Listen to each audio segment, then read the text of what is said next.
ఇప్పుడు శ్రీహరణ ఇక్కడ నుంచున్నాడు, మంచి వాక్యం చెప్పాడు. అవునా? ఎంత మేలు, ఎంత మేలు. అవి తీసుకుంటే మన హృదయంలో అవి ఫలిస్తాయి, తీసుకోకుండా ఉంటే అవి. కాబట్టి మనము దేవుని యొక్క మాటలు మన హృదయంలో తీసుకొని దేవుని బిడ్డలు ఏ రీతికి అయితే చెప్తున్నారో, ఏ రీతికి అయితే మమ్మల్ని నడిపిస్తున్నారో దానికి మన యొక్క మనసు వంచాలి. ఉంచుతున్నామా? ఏం ప్రతాపన్నా, నువ్వు చెప్పట్లేదా ప్రతి 2వ సినిమా రమ్మని? అన్నీ మిమ్మల్ని ఎంత ప్రేమిస్తున్నాడని చెప్తున్నారు, అంత గట్టిగా చెప్పట్లు కొట్టారు కదా? కొట్టారా లేదా? కొట్టారా లేదా?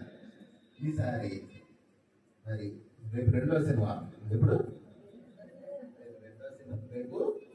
రేపు వచ్చే సినిమాలోనే 2వ సినిమా.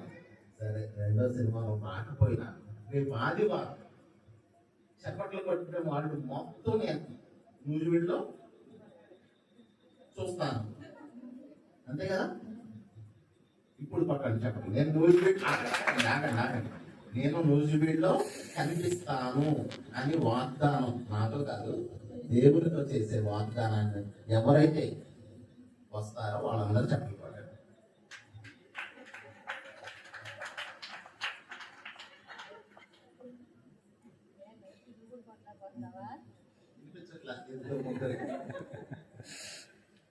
అంటే ఇక్కడ శ్రీహరమే చెప్పిన మాటలో మన హృదయానికి తీసుకోవట్లేదు.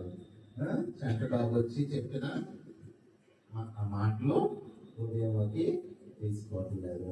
ప్రతాపాన్ని చెప్పిన తీసుకోకుండా అలా ఉంటే ఇంకెట్లా?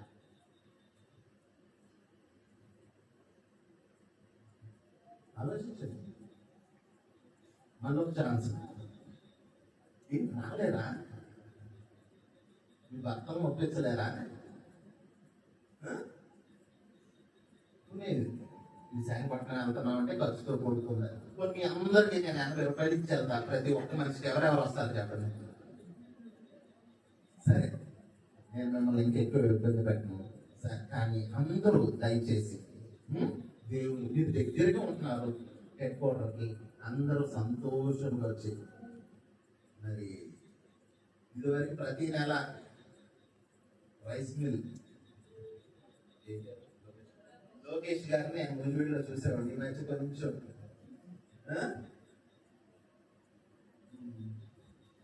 రావాలి లోకేష్ గారు, మీరు కూడా ఇదివరకు చక్కగా సహకరించేవాడు దేవుని పనిలో. మీరు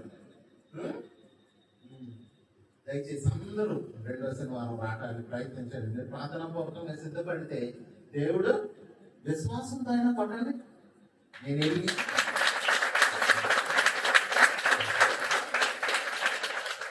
మీరు వెళ్ళి మీ ఇంటి దగ్గరికి వెళ్ళి మీ భర్తలతో చెప్పండి, నేను రేపు ఆదివారం నేను న్యూజివీడ్ వెళ్తున్నాను, అక్కడ ఆరాధన చూసుకొని వస్తాను. నేను ఇంతకాలం ప్రాంతానికి వెళ్ళి ఆత్మీయంగా మేలు పొందుతున్నాను. ఇట్లాంటి మంచి జీవితాన్ని నేను కొంతలో కొంత అయినా ఇలా జీవిస్తున్నానంటే కేవలము సహవాసాన్ని బట్టే. కాబట్టి ప్రతి నెల 2వ ఆదివారం నేను న్యూజివీడ్ వెళ్తాను, నాకు పర్మిషన్ ఇవ్వండి అని మీ వంతు మీరు మీ భర్తని మీ భార్యల్ని మీరు అడిగి వాళ్ళు వెళ్ళమంటే బయలుదేరి రండి. అడుగుతారా? ఎంతమంది అడుగుతారు? ఖచ్చితంగా అడగాలి. ప్రతి ఒక్కరూ అడగాలి. అడిగి మీరు రండి.